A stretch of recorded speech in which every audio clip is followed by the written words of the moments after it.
to everything. You exercise, boom, it kind of balances you out for a little bit of time, right? Anywhere from an hour to tons of hours later, right? Physical activity is like that magic pill that all pharmaceutical companies are trying to bottle up. If they could, they're looking to bottle up all the effects of exercise and quality nutrition, okay? Not to say other things don't affect this, right? Your sleep, your stress levels, all of that also will interrupt the balance of these neurotransmitters, okay? So you see that. Now let's talk about what life looks like when you're in an imbalance, all right? This is poor nutrition, right? When you're not eating the right quality of foods, right? High quality foods, or when you're eating too much or too little of foods. If you look on the right side, the serotonin side, you're going to now start feeling anxious, all right? You're going to be aggressive. You're going to be highly irritable, right? You'll be a cynical person. You're tired. Yeah, feel free to put it down, all right? You're tired. You ruminate on thoughts. Who ruminates on thoughts? You think of something, you can't get it out of your brain. You think over and over and over again, okay? Then it starts getting a little bit more serious, right? This is where paranoias come in. Pain-seeking behavior. Does anyone have a tattoo? Me? Hey? All right. At that moment in time, when you decided you wanted to get that tattoo, you were probably in some kind of imbalance, right? Because when we're balanced, we avoid pain. But when we're in some kind of imbalance, hey, that's my whole back is like that, all right? All right? In that moment, you're going to do some kind of pain-seeking behavior, right? Then this leads to suicidal thoughts, right? And it can lead to, so it can get bad, right? Your nutrition is very important, okay?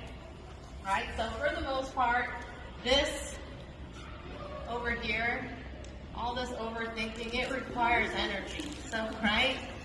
Anything in life requires immediate energy, which is what we get from carbohydrates, good starchy carbs. So you do not need to eliminate this from your diet. We need it to function, all right? You just don't need that highly processed white bread or all these like baked goods and things like that, right? But you do need good starchy carbs. Your body requires it to function, or else you're going to live in that zone where you're anxious and irritable and super cynical all the time, and right? You don't want to live there. Paranoid, all of that, okay? On the flip side, for the protein gives you energy, and eventually, if you're not using it to repair muscles and for brain function and stuff, it will then break down into carbs that you can use for energy, okay? And that's great, but that's more of a long-term process. You don't get that immediate energy from protein, all right? So you still need some kind of carbs. You don't need a lot. We'll go over proportions later, but you need some. But for protein, right, this is more for your kind of sustained energy. But if you're at an imbalance, right, too much, too little, poor quality proteins, you're going to feel sedated, apathetic, lethargic, anhedonic. That is basically like, I'm depressed, I'm down. I don't know why I'm down. I don't really have a reason to feel depressed, but I just feel down, okay? You're going to have a slower reaction times. You start then having some Parkinson-like symptoms, little twitches or tremors here and there. It can eventually lead to actual Parkinson's, right? This is also where addictions come from, okay? And they can be small addictions, little tiny addictions, to larger scale, more dangerous addictions, okay? You have a reward deficiency.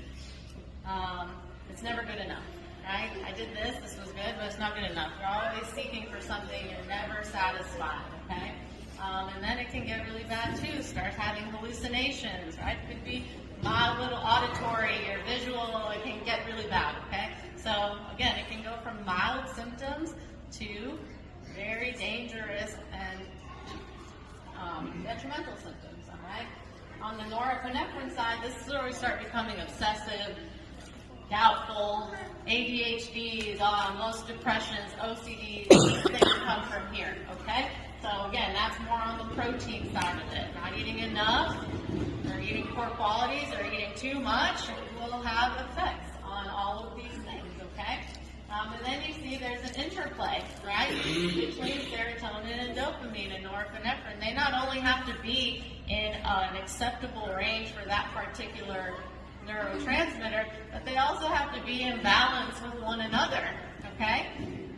So if you see the top one's dopamine and serotonin, this is going to affect your appetite, right? This is when you start having cravings. One is higher than the other. They're not really in balance. This is when you start having some sweet or salty cravings, all right? And that's really, a craving is just a signal. And all of these things listed up here, they are literally just meant to be a signal to let you know, hey, there's an imbalance.